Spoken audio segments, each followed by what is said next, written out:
우리가 계속 구약의 말씀을 중요한 대목을 설교해 오던 중에 오늘은 사순절을 우리가 맞이하게 되어지고 또 다음 주에 여러분들은 종려주일 고난주간을 맞이하게 될 거고 또 부활절을 우리가 맞이하게 됩니다.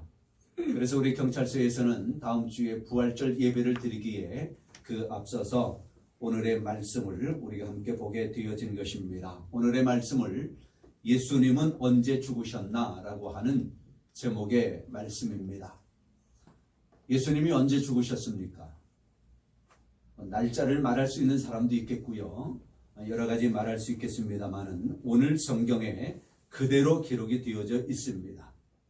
이 로마서를 우리가 보는데요. 이 로마서에 게시된 하나님의 완전한 구원은 두 부분으로 나누어져 있습니다. 그것이 바로 10절에 기록이 되어져 있습니다. 10절을 다시 한번 읽어볼까요? 10절.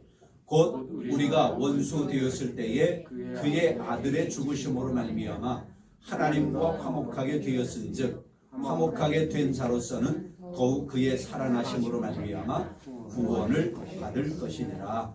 오늘 이 말씀 속에서 하나님의 완전한 구원이 두 부분으로 이루어졌다라고 하는 것을 볼 수 있습니다. 하나는 그의 죽으심이고요. 또 하나는 그의 살아나심입니다. 죽으심과 살아나심, 십자가에 죽으시고 무덤에서 살아나신 것, 이것이 우리의 구원이 완성되어지는 두 부분이라고 하는 것입니다. 그런데 로마서 전체를 보면 또 그것을 볼 수가 있어요.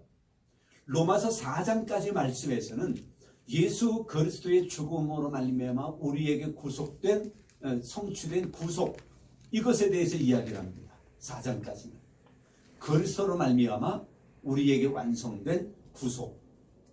그리고 5장부터 12장, 16장까지 12장의 말씀에서는 예수 그리스도의 생명으로 말미암아 살아난 우리가 어떻게 살아가야 되는가에 대해서 이야기해 주고 있어요.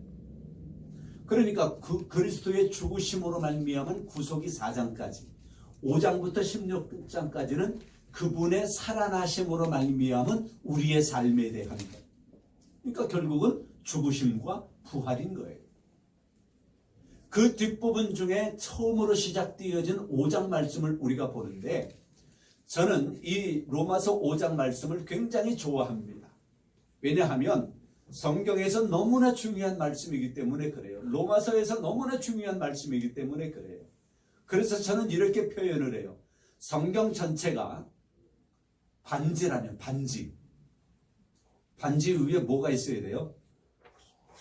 보석이 있어야 돼요. 다이아몬드? 다이아몬드? 그래요. 다이아몬드를 보석이 최고의 보석이라 치십시다. 성경 전체를 이 손가락을 두르고 있는 반지야.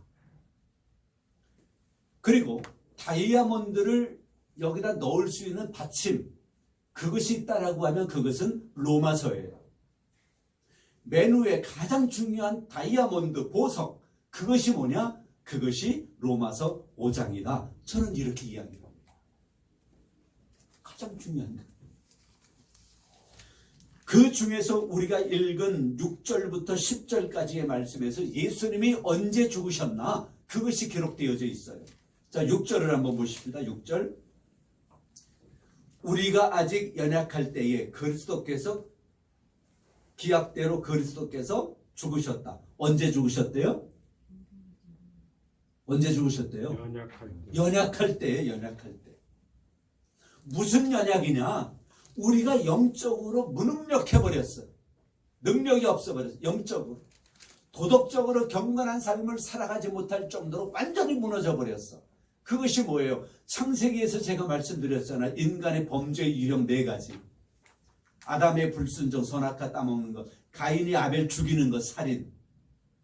그 다음에 세 번째는 하나님의 사람들이 사람의 딸들과 결혼하는 것. 영이 흐려져가지고 육신이 돼버리는 것. 영적으로 무능력해버린 것. 그 다음에 11장에서 바벨탑을 쌓으면서 하늘 높이 쌓아보자, 우리의 이름을 내보자, 교만한 것. 이게 인간의 범죄의 유형, 창세기에서 나타난 거라고 말씀드렸어요. 이런 것들로 인하여 인간이 도덕적으로 경건하지 못하게 되어져 버렸고요. 영적으로는 무능력한 자가 되어져 버렸어요. 연약해 버렸어요. 연약한 자가 되어 버렸어요. 아무것도 할 수 없는 그런 자가 되어져 버리는 거예요. 그럴 때에 예수님이 십자가에 죽으셨다고 말씀하고 있는 것입니다. 왜? 그런 자들을, 그런 연약한 자들을 영적으로 하나님 앞에 합당한 사람 되게 하기 위하여, 도덕적으로 경건하지 못하고 도덕적으로 무능력한 사람들을 위하여 죽으심으로 말미암아 도덕적으로도 합당한 삶을 살아가게 하기 위하여, 사람답게 하기 위하여 예수님이 십자가에 죽으셨다고 말씀하고 있습니다. 두 번째, 언제 죽으셨나?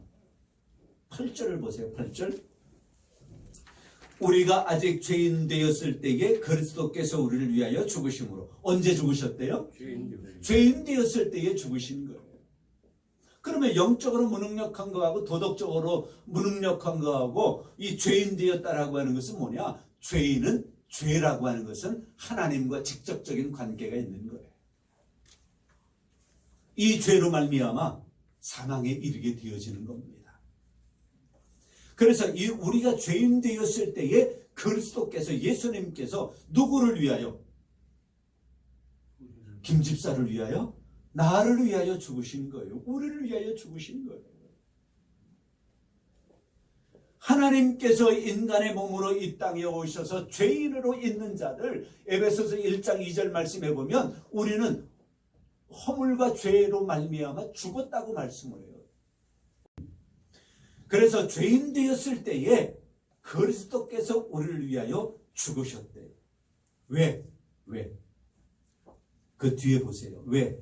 하나님께서 우리에 대한 자기의 사랑을 확증하셨느니라. 다 같이 확증하셨느니라. 인감도장을 딱 찍어버리는 거예요. 십자가에 못 박혀 죽게 하심으로, 예수 그리스도를 죽게 하심으로 말미암아 못을 꽝 치는 순간 하나님의 사랑을 우리에게 확증하신 거예요. 할렐루야. 그 하나님의 사랑이 우리에게 있는 거예요. 그 사랑의 옷을 입고 우리는 살아가고 있습니다. 세 번째, 언제 죽으셨나? 10절 보세요. 10절. 곧 우리가 원수 되었을 때에 그의 아들의 죽으심으로 말미암아. 언제 죽으셨어요? 원수 되었을 때에. 하나님과의 관계가 끊어져 버린 거예요. 화목의 관계가 끊어져 버린 거예요. 원수된 거야. 보기도 싫어. 그렇지요? 그럼에도 불구하고 하나님은 우리를 구속하기 위하여, 구원하기 위하여, 자녀 삼으시기 위하여 무진장 애를 쓰고 계시지만 우리가 돌아서 버린 거야. 우리가 하나님을 싫어해서, 요한복음 1장에 말씀하잖아요. 빛으로 오신 예수 그리스도, 그분은 빛으로 오셨는데 어두움에 있는 이 사람들이 빛으로 오시는 그분을 싫어했대. 어두움은 빛을 싫어하는 거예요. 원수된 거예요. 원수 되었을 때에 예수 그리스도께서 죽으심으로 말미암아 하나님과 우리와의 관계를 어떻게 만들었어요? 화목하게 만들었다. 화목하게. 하나 되게 하셨다. 그래서 히브리서 말씀에서는 희생제물이라고 하는 말씀과 함께 화목제물이라고 하는 말씀을 이야기해요. 예수 그리스도 단번에 죽으셨대. 단번에. 구약에는 매년마다 제사를 드려야 했어요. 대제사장이. 그렇지요? 그러나 예수 그리스도께서 오실 때에는 대제사장이 매년마다 새롭게 다르게 하나님 앞에 속죄함으로 말미암아 구속받은 그런 구약의 것을 다 끝내버리시고 단번에 십자가의 희생제물로 죽으심으로 말미암아 하나님과 우리의 관계를 화목하게 만들어 주셨어요. 하나 되게 해주셨단 말입니다. 그래서 예수님이 언제 죽으셨는가? 첫째는 연약할 때, 영적으로 무능력하고 도덕적으로도 무능력하고 경건하지 못했을 때. 두 번째는 언제? 우리가 죄인 되었을 때. 왜?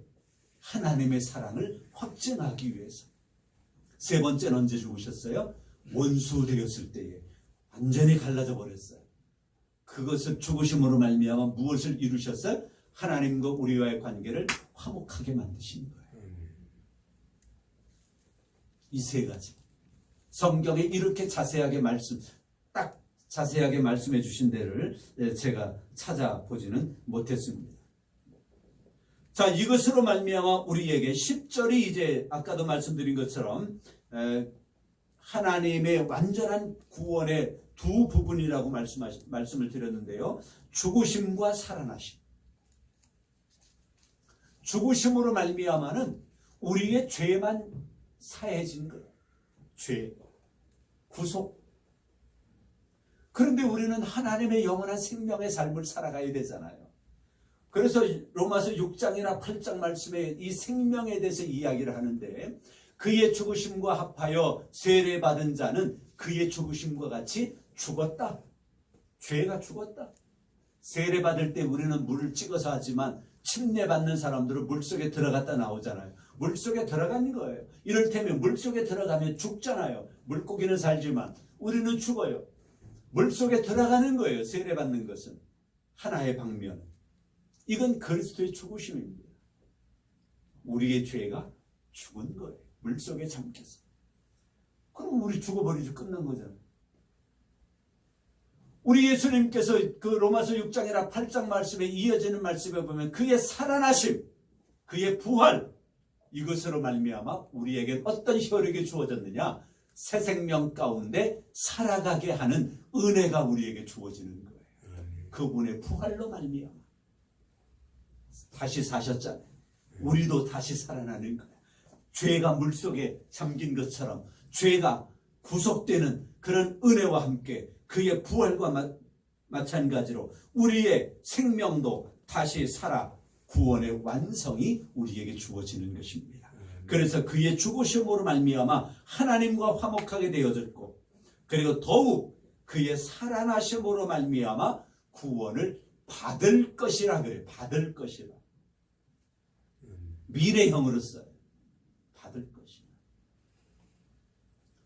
예수 그리스도를 통하여 여러분들이 구속함과 새 생명 가운데 살아가게 되었음을 감사히 여기시기를 바랍니다. 세상에 이것보다 더 큰 복은 없어요. 이것보다 더 큰 기쁨과 더 큰 즐거움은 세상에 없습니다. 성부와 성자와 성령의 이름으로